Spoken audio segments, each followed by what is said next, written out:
everybody. Welcome to this different video.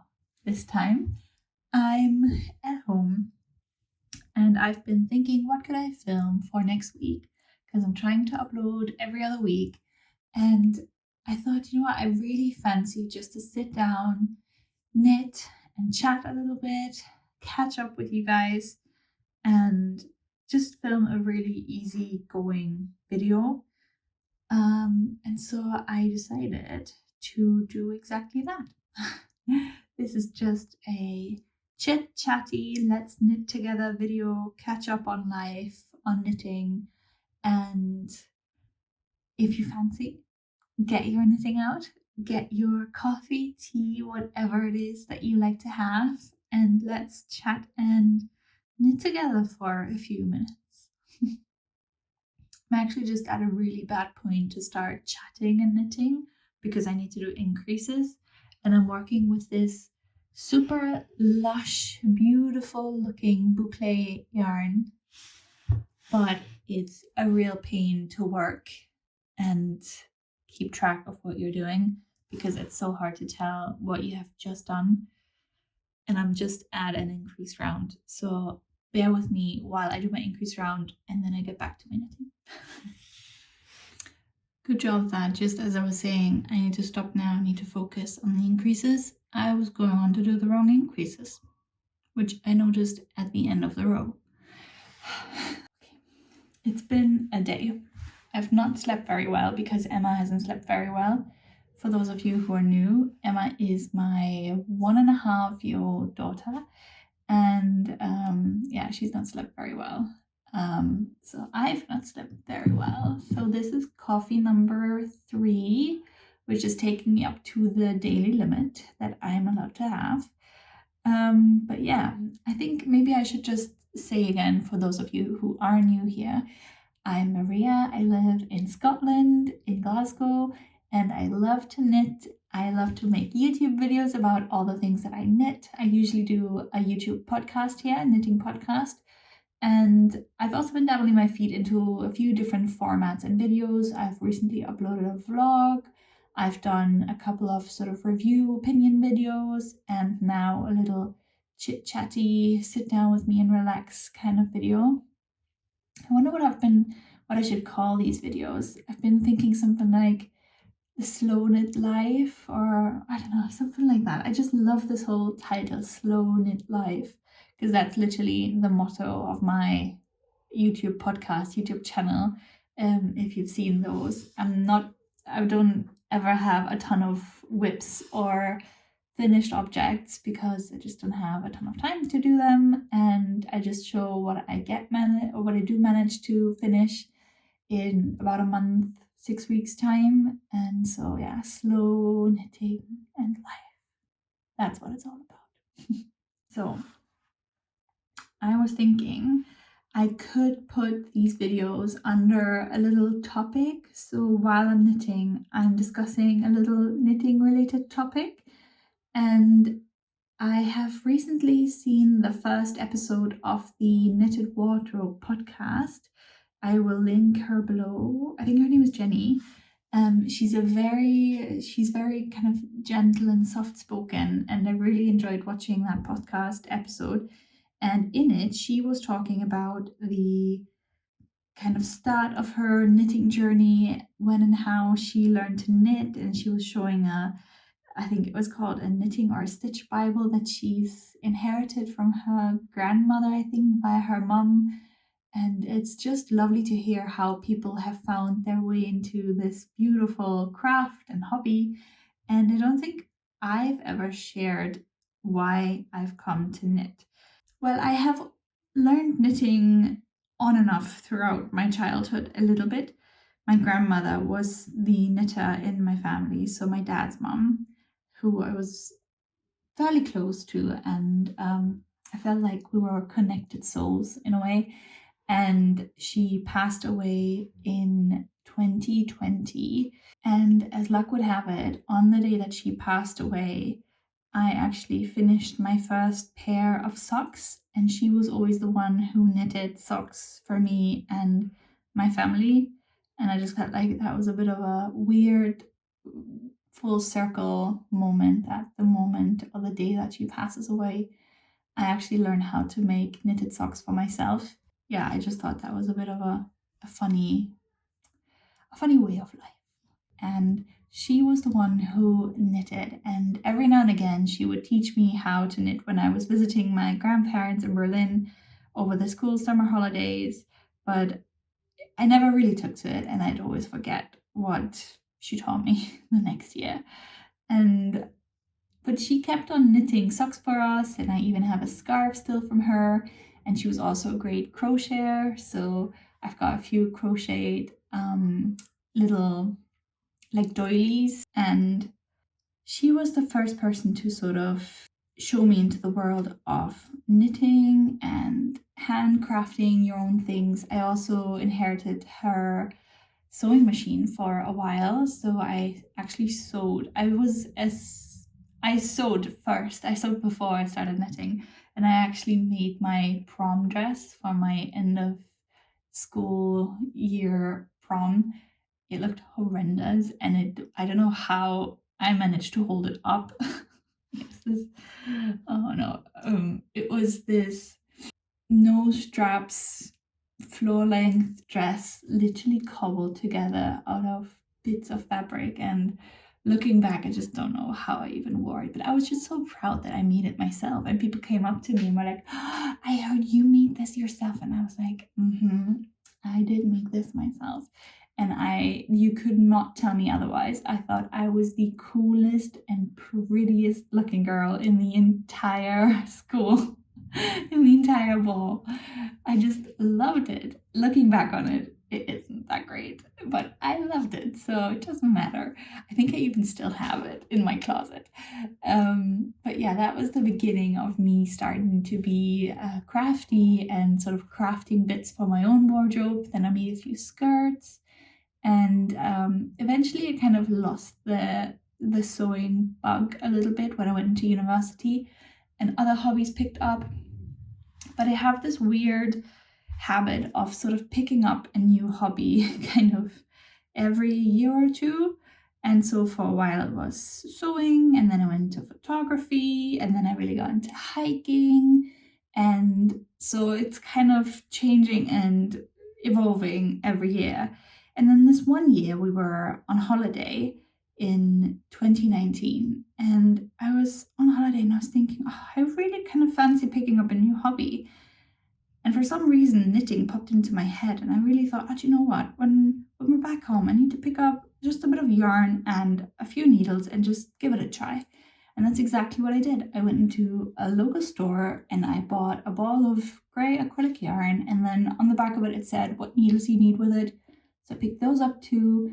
And then literally a story of going onto YouTube and seeing how to cast on and how to knit and how to purl and how to cast off. And then all I did was literally sit there and knit. Every row was just a knit. And I thought, oh, it looks a bit, I don't know, it looks a bit weird. I don't really like it. Why does it look different in other people? And then I thought, what if I knit this, and when I turn it, then I purl it? What will it look like then? And so I just tried out these different stitches and different techniques of like knitting and purling and holding the yarn and just getting comfortable with needles in my hand. And I just made this long scarf. And at the end, I didn't like it at all, so I ripped it all back.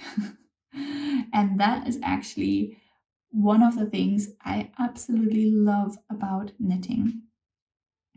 That if you make something and it ends up being a bit wrong, or for some reason you don't like it, or it just doesn't please you, you can just rip it back and you have the yarn and you can make something else of it. There's nothing lost. Even the time that you spent making it, you actually learn something about yourself, about knitting as a hobby, as a craft. And I think that's one of the biggest wonderful things about knitting, that there's really nothing lost. Whereas with other crafts, for example, photography, if you went to film photography and you'd experiment with a different film or some exposure settings, if you've done it wrong and taken it too far, then the film will be like spoiled. The photos won't turn out great. And you've spent all this time and energy and the money for the film and the developing to just learn that, oh no, it's actually nothing's come of it. So that's one thing that I really love about knitting. But yeah, as I was saying, I literally just picked up a skein of yarn and some knitting needles and just started knitting. And that was basically my way of knowing whether I liked this hobby and my way of learning knit stitches, purl stitches, how I like to hold the yarn, and getting good at keeping the right tension and just memorizing the different steps to knitting anything.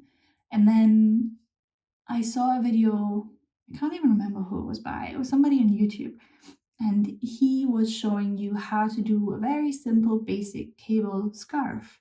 And I thought, oh, that looks amazing. I wish I could make a scarf like that. And then I thought, you know what, I'll just try. And I looked up online, but the thing was, I really wanted to use a nice wool. I wanted to have something that would keep me warm, that would feel great. And so I looked up what yarn stores there are in the vicinity of Glasgow, and I found one that's actually quite far out. For some reason, I didn't find my local yarn store. So we drove out to that store and I got a couple of skeins of yarn. The woman, as you know from the people who run your local yarn store, she was absolutely amazing. She gave me all those tips. She showed me Drops yarn and she showed me their website with all these free patterns on. And she explained how to read a pattern in its most sort of basic, simple form. She was absolutely wonderful. And she helped me pick out a couple of skeins of yarn for this scarf that I wanted to knit. And that was the first time that I knitted with proper wool yarn. It was, and that is still one of my favorites, it was Drops Nepal in a light grey color. And I just made this really simple scarf with a braid in the middle, or like not even a braid, just a keel, I think, in the middle. And it was so satisfying. I really enjoyed it. I loved the finished object, and that gave me the knitting bug. And from then on, I just dove into it and I was like, you know what, I'm just going to try making a cardigan. And I used a free pattern from Drops for a V-neck cardigan that was sort of slightly oversized. I think it had the button band integrated. It was just a garter stitch button band, so it was fairly straightforward and simple. But I think the Drops patterns, it's amazing that they offer so many for free, but they're not really the best patterns to work from as a beginner. They're not very intuitive, and they are, I think you need a bit of knowledge and skill to really read them properly. And so I really should not have used those. But you know what? I made a cardigan. I wore it with pride. I loved it. And yeah, from there on, I just continued. And go to Instagram soon showed me all the different knitwear designers that were big at the time and that were producing all these amazing patterns. And from there on, I just started knitting petite knit patterns and my favorite things patterns. Yeah, that's kind of how it all started. And then we had a big pandemic, which actually for me was a busy time. I know most people were furloughed and kind of had all this time on their hands, but I was in the midst of writing up my thesis, my PhD thesis, and then because I was working at the University of Glasgow, I had the opportunity to join the Lighthouse Lab, which for those of you who are maybe not from the UK or who don't know or who forgot, how can you forget? The Lighthouse Labs were the labs in the UK that did the testing, the COVID testing. So if you ever took a COVID swab test in a drive-through or at home or wherever, those tests, if they were from Scotland, would land in Glasgow in the lab, and then I'd be one of the people testing them. And then later on, I went into managing a shift there. So I was pretty busy. So it was not a lot of knitting time for me. But yeah, knitting was, I probably would say, one of the only hobbies for me that really stuck throughout the years. I'm usually, like I said, I have a new hobby every year or two, but knitting stuck. And I think what made it stuck is just the versatility of it. It's the fact that you can knit something really small, really quickly. You can knit something for, winter, summer, autumn, spring. You can knit something big and chunky. You can knit something really tiny and fine. The creativity is endless. The color choice is endless. The quality of yarn is so interesting and different. I love that yarn sort of tells a story. It comes from a sheep that lives somewhere in God knows where, and just the variety that you can get and the stories behind all of these things, that really is super interesting. And the more I learn about yarn and yarn suppliers and designers and designs and all of that, the more I get sucked into it and the more interesting it is. And especially now where I've decided to or started designing my own patterns, that's just a whole new layer of interest and creativity. And it's just, I absolutely love it. I just really, really, really enjoy it. And I don't see myself stopping in the near future. So, yeah, this is kind of where my love of knitting has come from. So, I think in a sense, it's one of those things that's just in my blood. I think creating and crafting, I really just think that's part of my heritage from my grandmother. I like to think, at least. Yeah. When she was still alive, I was showing her a few things that I've knitted. And I think she was always just a sock and maybe scarf and hat knitter. She was never a garment knitter. So whenever I showed her my, the Dahlia cardigans or the Dahlia jumpers, whenever I showed her that lovely lace work, she was like, go on and say, wow, Maria, you've made this? Oh my goodness. I could never have made that. Yeah, she was a lovely, lovely, soft, gentle soul, and I miss her a lot. But yeah, that's where my love of yarn and knitting comes from. I would really love to know where your knitting roots are coming from. So if you have made it this far into the video, please comment. Let me know how you got to knitting. I'm really, really interested to hear. I mean, I would love, love, love to have learned from my grandmother. I keep thinking that, how people ask you if you had 3 wishes, what would you wish for? Even if you just had one wish. I honestly would wish to have another day with my grandmother, but when she was sort of in her 60s or early 70s, because as she got older, she had a bit of dementia. Yeah, I would love to have another day with her in her 60s or 70s and sit down, have a day in their garden in summer with like everything blooming, the lovely smell of the roses, and just chat about her life and her sort of story and why she was so interested in creating things. So she was actually learning to be a seamstress when she started out, and how she came about that, and all of these things that you kind of wonder as you get older yourself, but then often don't have the chance to ask your relatives anymore. So yeah, that would be my one wish if I had free wish. What I really, really love about knitting, like I said, the biggest thing for me is that nothing's lost. If you don't like what you made, you just frog it and you try again and make something else. And I've done that many, many, many times. I started in lockdown actually. I started making the Anchors cardigan by Petite Knit, and to get gauge that ended up being on 2.5mm needles for me, and I just did not have it in me. I think my absolute maximum is 3mm needles. I cannot go down a size for a proper adult size garment. It's just too much on your hands and just takes too long. I just don't think anything is worth that long time of knitting. So yeah, that just, I don't know, at the moment, definitely no. And so at some point I was just like, I don't love this enough to continue on with this. And so I frogged it and I made a Stockholm slipover out of the yarn held together with a silk mohair. But yeah, and I really, really like it. It needs some modifications, but yeah, I like it a lot more. So that's the beauty of knitting for me. And then just the endless creativity and the layers to it.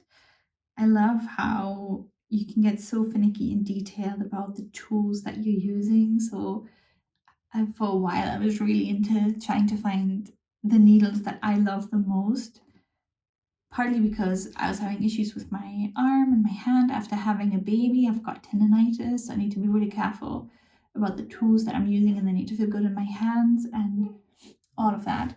But also because there's just such a huge variety of needles out there that you can try and use. And then I came across these C-knit needles, which are made in Japan. And I feel like Japanese people just have a thing for doing this one thing throughout their entire lives, but becoming the absolute master of it and literally becoming world class in just making this one thing. And that's what's happening with these needles. They are, I think, absolutely superb, and I really, really enjoy them. And a different C-knit needle set is definitely on my Christmas wish list. So I currently have the, I think, 12.5 centimeter Shirataki interchangeable set. And I want to get one with shorter needles so that you can use it with 40 centimeter circumference wires. Yeah, that's definitely on my Christmas wish list. But then also all the different kinds of yarns that you can get and how they have different qualities and feels and just that whole huge variety. And at the end of October, we have the Scottish School of Yarn Festival again. So I'm really looking forward to seeing all the different suppliers. And I love hearing about how they make their yarns and how they know exactly which sheave mead, which skein of yarn, stuff like that. I just really love. I think in Scotland, there's still a huge, huge community for knitting and creating yarns and keeping this tradition alive in these modern times. I really, really enjoy that, and I really feel part of that community here in Scotland. So yeah, those are the two top things that I love about knitting. And maybe the last thing that I would like to add into this mix is I just love the community that is the knitters. Especially like here in Scotland or on Instagram, maybe people are just so lovely and always ready to help, always offering advice and tips or supporting each other and saying, you know what, oh my god, I love what you're doing, this looks so beautiful. And just random people getting in touch with you saying, I love what you've created, or can you tell me how you've done this or how you've done that, and how did you find this yarn? And I love this exchange. I love how open and just lovely people are. And I've actually met a few people now online who I keep messaging with, and we're just talking about yarn and all the things that we're making. And it's a lovely exchange. And we've never met in real life, but it doesn't matter because we have this one thing in common. And yeah, we just love chatting about it. And I think also the fact that still to this day, most knits patterns that come out have been test knitted, and the test knitters have just so generously given their time and energy and money to buy the yarns, and they're just giving their advice for free, and they're putting their trust in you and saying, do you know what, I love what you've done, I want to help you get this out there, so I'll be willing to test knit this for you. I think that's also the fact that people are doing this mostly for free and mostly still without any yarn support. It's just mind-blowing, really. Yeah, so I think the knitting community is definitely one with a lot of nice, lovely people in it. And I'm very proud and happy to be part of that community. So yeah, that is my 2 cents. That's my wisdom. That's my little slow knit life chat for this week, and how I've come to knitting and why I love knitting so much. And yeah, I'd be really interested, like I said, to know how you guys have come to knitting and why you love it so much. Yeah. So this is what I've been knitting thus far. It is a sweater for Emma, and it's going to be part of her Halloween costume. It's going to be a little bunny jumper, and then I'll knit some ears probably separately and then attach them onto the jumper. I'm also considering maybe the ears need stuffing. I don't know. We'll see. But yeah, somehow I'll attach them to the jumper and then I'll embroider a little bunny face on it. And that's part of her costume. And the rest is just going to be bunny leggings and some bunny ears. And maybe a little tail. Yeah, so that's what I've been doing right now. I've actually got other stuff that needs done as well that I would love to do, but this has a deadline attached to it, so it's priority right now.